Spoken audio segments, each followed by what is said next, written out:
जिस मर्द को कोई चीज नहीं तोड़ती।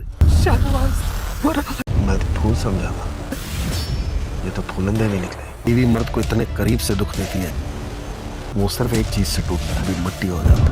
मुझे नहीं पता वो इस हाल में कैसे पहुंची। शाहनवाज, तुम कुछ गलत तो नहीं कर रहे? किस हाल में है? कि बहादुर से बहादुर मर्द। तुम्हें कैसे पता कि शान से इस वक्त? शाहनवाज रेस अली की फैमिली के पीछे हाथ धोकर पड़ गया है। पहले उसने तानिया की ज़िंदगी उमैर के हाथों बर्बाद करवाई और अब अबीरा की ज़िंदगी जीरन करने पर तुला हुआ है। वो अबीरा को धमकी देता है कि मेरे मामला से दूर रहो, वरना अगर तुमने पुलिस के साथ मिलकर मेरे खिलाफ कोई साजिश की तो मैं तुम्हें कहीं का नहीं छोड़ूंगा।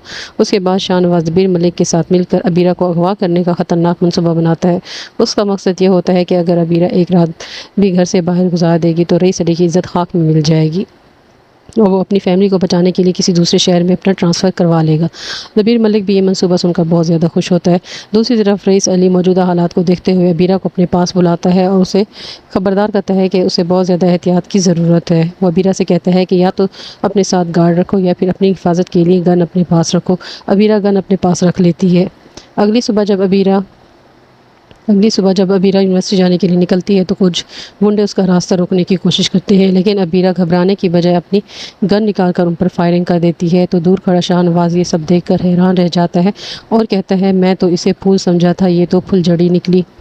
दूसरी तरफ शाहनवाज की बीवी इसे शक की निगाह से देखते हुए पूछती है कि कहीं तुम शाहनवाज गलत काम तो नहीं कर रहे। तो फ़ौरन शाहनवाज उसकी बात को टाल देता है और कहता है कि ऐसी कोई बात नहीं, बस वो अपने बिजनेस के मसाइल की वजह से परेशान है। तो दूसरी तरफ शाहनवाज दबीर मलिक को कहता है कि मर्द को कोई चीज़ नहीं तोड़ती, उसे बस एक ही चीज़ तोड़ती है। मर्द को उसकी बीवी जितने करीब से दुख देती है तो बहादुर से बहादुर आदमी भी मट्टी हो जाता है। जब इंस्पेक्टर साहब शाहनवाज के पास पहुंचते हैं तो शाहनवाज उनसे कहता है कि मुझे नहीं पता वो इस हालत में कैसे पहुंची। इंस्पेक्टर फ़ौरन चौंक जाता है और उसे कहता है कि आपको कैसे पता कि शानज़े की इस वक्त क्या हालत है।